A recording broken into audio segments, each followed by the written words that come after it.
Today I'm going to show you a few different ways to solder different components, soldering wires together, soldering connectors, and soldering surface mount devices. Okay, I'm going to show you how to solder wires together. So if we have wires, we can strip this. The first thing I want to do is what's called tinning the wires. So this gets some fresh solder on them so that it's really well connected. You can do a lot with just one hand.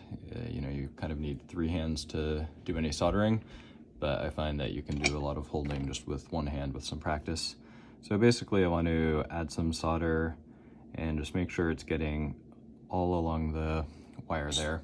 Now one thing is that when you do this tinning, you want to start, you need a little solder on the iron to transmit the heat.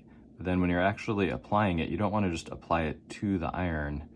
You want to apply it to the other side of the wire. That makes sure that the wire is actually hot enough and that it's sucking the solder in internally as well. Now you can see there's smoke that comes off of this when I put this on. It's actually the flux in the solder, and that prevents oxidation. So as that smoke disappears, it means the flux is going away. And if you let it go with get rid of all the flux, what's going to happen is that you're going to have bad joints. So if I just heat this up for a while, what you can see is when it pulls away, it creates this little thing sticking out, and that's what happens when you don't have enough flux in there. So this is indicative of applying heat too long or not enough fresh solder.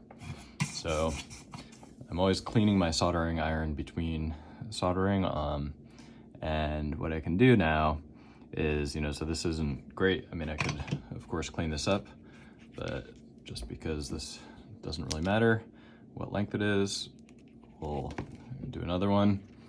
And what you can see now is if I apply this solder and solder it, and if I'm applying it all the time, you can see when I pulled away, both the wire is nicely tinned without any of those little points sticking out, and actually even the solder on the soldering iron is a nice ball.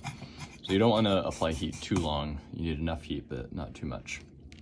Okay, now that I have tinned both of these, again, ideally you want to apply new solder so that there's flux, but that can be hard in the case of multiple wires. And what I can do is kind of just try to arrange things so that I don't need a fourth hand.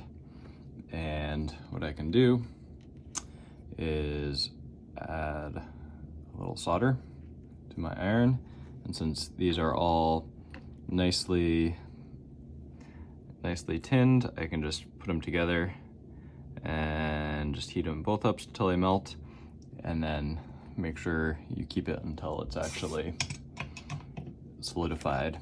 And what I want to see here is that there's connections on both sides, and that it's really formed more of a single glob of solder, and that it's not, again, kind of bridged here.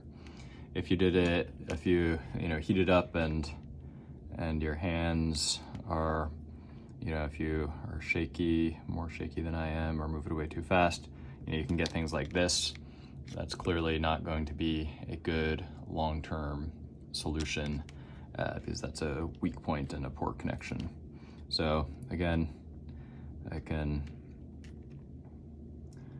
fix this, add a little fresh solder and heat it all up, and then get it into a nice solder without all these points or anything, so that it's actually a good connection.